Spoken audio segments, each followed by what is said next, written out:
Hello dear students, we are here with the new video about AVISHKAR Poster Competition, which is intercollegiate competition for UG and PG students. The aim of this competition is to inoculate the research culture among students and to encourage their novel thinking skills and to promote interaction with the academia, research and development institute and universities. Here participation criteria and topics are given as follows. 1. Humanities and commerce. 2. Management and law. 3. Engineering and technology. 4. Medical and pharmacy. 5. Pure science.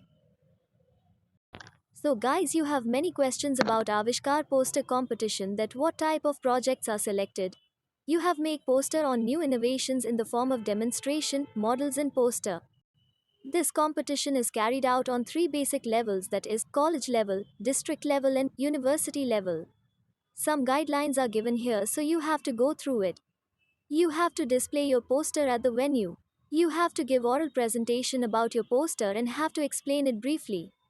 These are the some guidelines we expect it will help you, so thank you so much guys. For more information and updates, go through description box and don't forget to subscribe our channel. Thank you so much.